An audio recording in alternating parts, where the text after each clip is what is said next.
Thank you so much for having me. I'm just extremely honored to have my work included with so many other great works of art, people working in the same remix genre. And I'm extremely happy to get this award.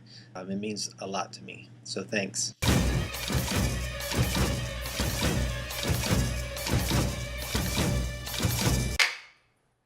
I would say absurdity is my main motivator for doing remix work, doing any kind of work. It's probably the only common thread I've found between all my work, shooting videos, shooting any kind of photos, or doing remix work. I've always been drawn to kind of absurd things. I mean, that can be wonderful things, that can be horrible things, that can be just strange things that are out in the world.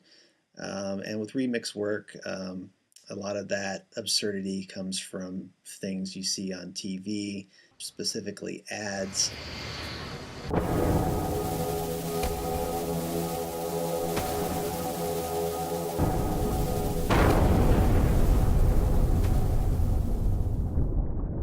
Any kind of advertising is just totally absurd all of the time. And doing remix work, it's just a matter of taking these little snippets of weird moments that you notice, you isolate those, start combining them together. 2 pills, more pills. And you kind of get this big picture of what's being shoved down your throat on a daily basis.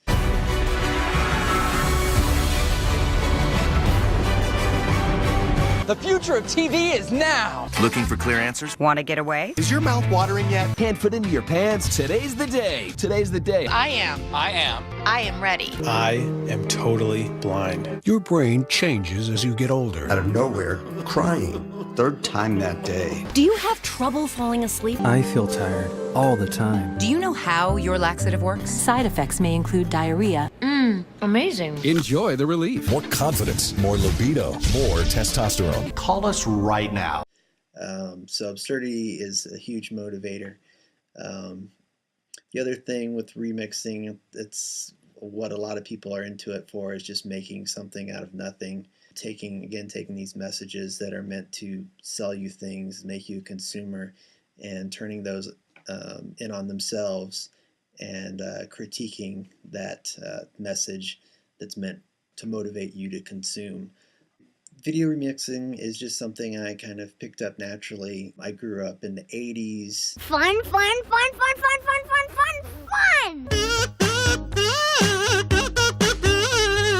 Raised on TV, come home from school, watch the afternoon special, come home at night, watch the Dukes of Hazzard.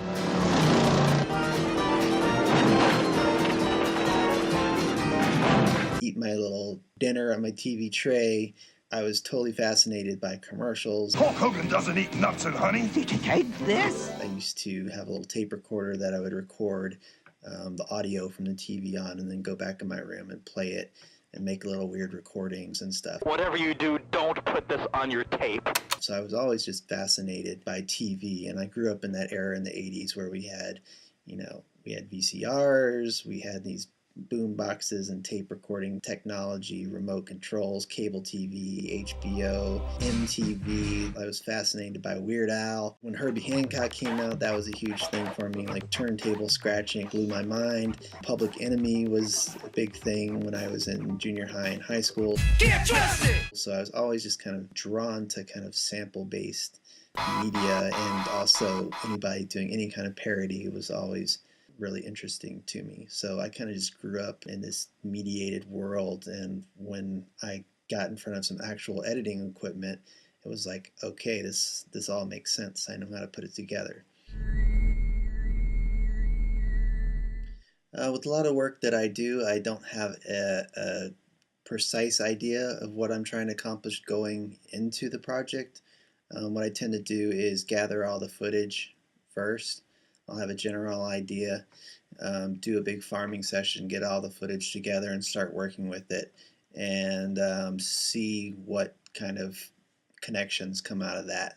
So the initial net I threw around this project was I knew I wanted to use Hollywood imagery instead of using real life footage. That's just the approach I wanted to take and had in mind. So I started collecting films about the Gulf War, the Iraq War, and then collected a couple of other kind of strange films that were oil related. Most of the films focused pretty much on the soldier's story with a little bit of action thrown in there. And there's a fascination with explosions and IEDs and RPGs and that kind of thing. And I started looking for ideas with some of the films that I pulled. And the main thing that I kept coming back to was this speech in There Will Be Blood, where Daniel Plainfield he's introducing himself to the town. Ladies and gentlemen. And he's introducing his son, H.W. I'm a family man.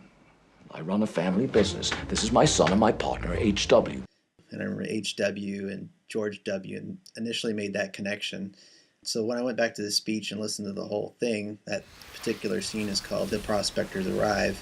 And I kind of made that connection with the armed forces coming into Iraq, the prospectors there for the oil. So I started working with interweaving and cutting in footage from other sources into that particular speech, playing off of certain lines, and then just kind of improvising around that speech to come up with the video. The mosque. Do not engage the mosque. The square building is the mosque or is the rectangle? Well, I've traveled across half our state to be here and to see about this land. Could you imagine a world without oil? No automobiles? No detergents? I dare say some of you might have heard some of the more extravagant rumors. The policy of an oil company should be to find oil. The United States and our allies have prevailed. You can't always believe everything you hear on television, can you? I'm an oil man. Ladies and gentlemen, I have numerous concerns spread across this state. I have many wells flowing at many thousand barrels per day. I like to think of myself as an oil man. As an oil man, I hope that you'll forgive just good old-fashioned plain speaking.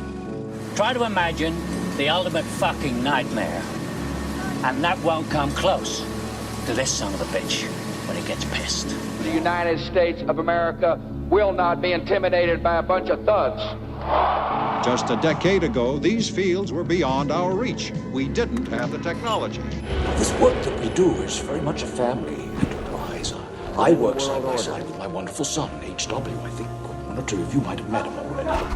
How do we get around him? We don't. We go through them. I encourage my men to bring their families as well. Of course, it makes for an ever so much more rewarding life for them. Family means children. Children means education.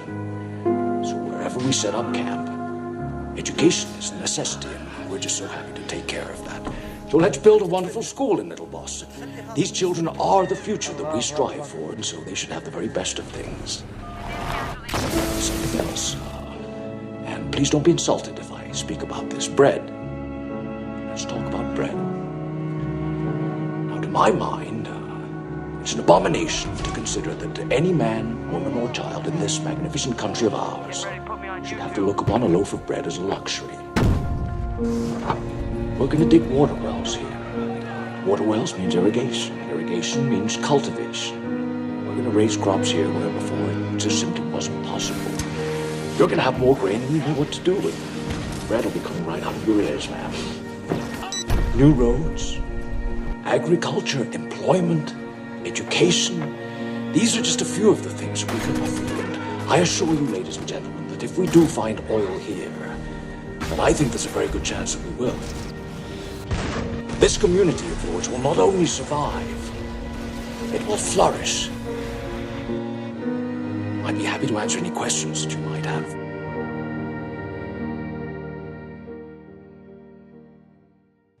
Thank you again for having me, for putting on this festival and showing so many other great works of art. That's it for now. Happy remixing, and I'll see you on the internet.